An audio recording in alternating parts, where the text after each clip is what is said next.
Doctor V Ramankutty sir, ഇവിടെ budget allocation ഉണ്ടെങ്കിൽ കൂടി ആവശ്യമായ സാധന സാമഗ്രികൾ മെഡിക്കൽ കോളേജിലേക്ക് മേടിക്കാനുള്ള പ്രോസസ്സിങ്ങിൽ കാര്യക്ഷമത കുറവുണ്ടാകുന്നുണ്ടോ?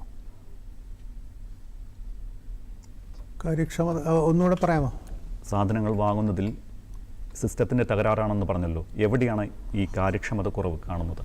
കാര്യക്ഷമത കുറവെന്ന് പറഞ്ഞാൽ അത് ഒരു പല തട്ടിലാണ്. ഇപ്പോൾ ഒരു സാധനം വാങ്ങിക്കണമെങ്കിൽ ഒരു എത്ര പെർമിഷൻ വേണമെന്ന് ആരെങ്കിലും പഠിക്കേണ്ട കാര്യമാണ്. ഞാൻ മനസ്സിലാക്കിയത് ആ ഫയല് എത്ര 10-11 തലത്തിൽ കൂടിയൊക്കെ പോകണം എന്നുള്ളതാണ്. എനിക്ക് ഇതിൻ്റെ ഡീറ്റെയിൽസ് അറിഞ്ഞൂടാ. ഞാൻ ഈ അഡ്മിനിസ്ട്രേഷനിൽ ഇരുന്നിട്ടില്ലാത്തതുകൊണ്ട് അതിനെക്കുറിച്ച് എനിക്ക് അറിഞ്ഞൂടാ. പക്ഷെ ഇപ്പോൾ സാധാരണ ഒരു പ്രൈവറ്റ് ആശുപത്രി ആണെങ്കിൽ അവർക്കൊരു സാധനം വേണമെങ്കിൽ അവിടെ ആ തലത്തിലാണ് തീരുമാനിക്കുന്നത്. ഇതങ്ങനെയല്ല. ഹെൽത്ത് സെക്രട്ടറിയുടെ അവിടം വരെ പോയിട്ടും അല്ലെങ്കിൽ ചിലപ്പോൾ മന്ത്രിയുടെ അടുത്തൊക്കെ ഫയൽ പോയിട്ട് ഒരു തീരുമാനം എടുക്കുകയുള്ളൂ. ഇപ്പോൾ ഈ തീരുമാനങ്ങൾ എടുക്കാനുള്ള വൈകുന്നത് ഒരു വലിയ പ്രശ്നമാണ്. അത് ആരും അംഗീകരിക്കുന്നില്ല. കാരണം ആളുകൾക്ക് സിസ്റ്റം തകരാറിലാണെന്ന് പറയുന്നത് ഇഷ്ടമല്ല. അതുകൊണ്ടാണ് ഒരു പ്രശ്നം. അത് മാത്രമാണ് പ്രശ്നം എന്നല്ല ഞാൻ പറയുന്നത്, അതും ഒരു പ്രശ്നമാണ്. അത് ഒരുപക്ഷെ സർക്കാരിനെ സംബന്ധിച്ചോളം പൈസയുടെ ഒരു ബുദ്ധിമുട്ട് കൊണ്ടുകൊണ്ട് ആയിരിക്കും ചിലവാക്കുന്നത് കൃത്യമായിട്ടായിരിക്കണം. ഓഡിറ്റ് ഒബ്ജക്ഷൻ അങ്ങനെ പല പ്രശ്നങ്ങളും ഉണ്ടല്ലോ. അതുകൊണ്ട് അവരത് കൃത്യമായിട്ട് ആലോചിച്ച് ചെയ്യുന്നതായിരിക്കും. പക്ഷെ ഞാൻ പറയുന്നത് ഒരു പ്രശ്നമാണെന്ന് അംഗീകരിക്കുകയും ഇങ്ങനത്തെ ഡിലേ ഒഴിവാക്കാൻ എന്ത് വേണമെന്ന് ആലോചിച്ച് ഒരു പുതിയ സിസ്റ്റം ഉണ്ടാക്കുകയും വേണമെന്നാണ് എനിക്ക് തോന്നുന്നത്. ഇപ്പം ഇതിലെ കണക്കുകൾ സൂചിപ്പിക്കുന്നത് നമ്മുടെ GDPയുടെ 1.5% ഗവൺമെൻറ് ഹെൽത്ത് മേഖലയിൽ സ്പെൻഡ് ചെയ്യുന്നത്. എല്ലാം കൂടെ നമ്മൾ സ്പെൻഡ് ചെയ്യുന്ന മനുഷ്യർ നമ്മുടെ കേരളത്തിലെ പൊതുവേ എടുത്ത് നോക്കിയാൽ 5.5% ഉണ്ട്. അതായത് ബാക്കിയുള്ളത് ഔട്ട് ഓഫ് പോക്കറ്റ് എക്സ്പെൻഡിച്ചറാണ്. അതായത് രോഗി പോക്കറ്റിൽ നിന്ന് കൊടുക്കുന്നതാണ് ബാക്കി മേക്കപ്പ് ചെയ്ത് പോകുന്നത്. അതാണിപ്പോൾ ഈ നേരത്തെ ഡോക്ടർ സൂചിപ്പിച്ച പോലെ ആളുകൾ പൈസ ഇട്ട് പിരിച്ച് വാങ്ങിക്കുന്നു എന്നൊക്കെ പറയുന്നത്.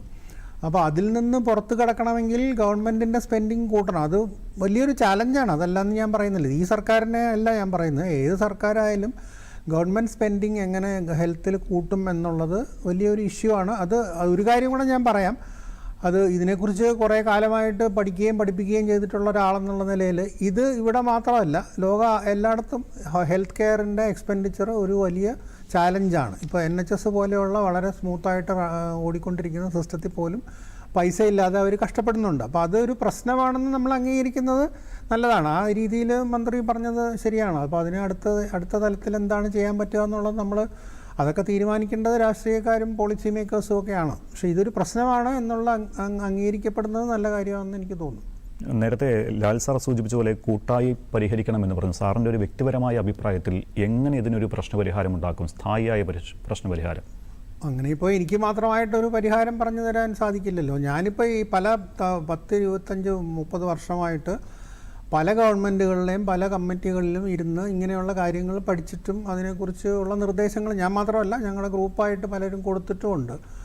അങ്ങനെയുള്ള ഒരു കാര്യവും ഒരു ഗവൺമെൻറ് ഇന്നേവരെ അംഗീകരിച്ചിട്ടില്ല. അതിലൊരു ഒരു ഉദാഹരണം പറഞ്ഞാൽ, മുമ്പ് ഒരു പ്രഗത്ഭനായ ഹെൽത്ത് സെക്രട്ടറിയുടെ കാലത്ത് ഒരു സെലക്റ്റഡ് ആയിട്ടുള്ള മെഡിക്കൽ കോളേജസ്, തിരുവനന്തപുരം, കോഴിക്കോട് പോലെയുള്ള വലിയ സ്ഥാപനങ്ങൾ കുറേയും കൂടെ സ്വാതന്ത്ര്യം കൊടുത്ത് അവർക്ക് സ്വന്തമായിട്ട് തീരുമാനങ്ങൾ ആ ലെവലിൽ എടുക്കുന്ന രീതിയിലോട്ട് മാറാൻ കുറേയും കൂടെ ഓട്ടോണമി കൊടുക്കാനുള്ള ഒരു സജഷൻ ഉണ്ടായിരുന്നു. ആ ഫയലൊക്കെ എവിടെ മുങ്ങിപ്പോയി എനിക്ക് തോന്നുന്നത്. അപ്പോൾ ഈ ഒരു മോഡൽ ഇപ്പോൾ നമ്മുടെ മുമ്പിൽ തന്നെ ഞാനത് സൂചിപ്പിക്കുകയും ചെയ്തിട്ടുണ്ട്. ഇപ്പോൾ നമ്മുടെ തൊട്ടടുത്ത സംസ്ഥാനമായ കർണാടകയിൽ ഏകദേശം ഈ സ്ഥിതിയായിരുന്നു.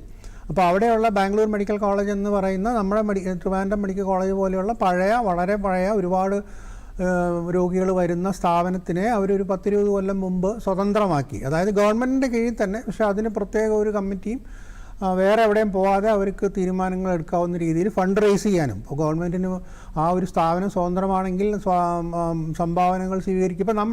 ഇപ്പോൾ ആർക്കെങ്കിലും ഇപ്പോൾ ട്രിവാൻഡ്രം മെഡിക്കൽ കോളേജിന് ഒരു സംഭാവന കൊടുക്കണമെന്ന് വിചാരിച്ചാൽ നമ്മുടെ നാട്ടിലെ സെറ്റപ്പിൽ അത് പറ്റില്ല. കാരണം അത് സ്വീകരിക്കാൻ ഒരു വകുപ്പില്ല. നേരെ മറിച്ച് ഒരു സ്വതന്ത്ര സംഘടന പോലെ ഒരു സ്വതന്ത്രമായ ഒരു ഇൻസ്റ്റിറ്റ്യൂഷൻ ആണെങ്കിൽ അവർക്ക് സ്വീകരിക്കാം. സ്വതന്ത്രം എന്ന് ഞാൻ പറയുന്നത് ഗവൺമെൻറ് നിയന്ത്രണത്തിൽ തന്നെ. പക്ഷേ ഇത്രയുള്ള ഇപ്പോൾ 10-15 മെഡിക്കൽ കോളേജ് ഉണ്ടെന്ന് തോന്നുന്നു. ഇതിനെല്ലാം കൂടിയാണ് ഒരു സെക്രട്ടറിയും കുറച്ച് ഉദ്യോഗസ്ഥന്മാരും ഉള്ളത്. അപ്പോൾ ആ രീതിയിലുള്ള മാനേജ്മെൻറ്റ് ഒട്ടും ഒരു ആധുനികമായ ഒരു അപ്രോച്ചേ അല്ല. അതാണ് എനിക്ക് വീണ്ടും പറയാനുള്ളത്.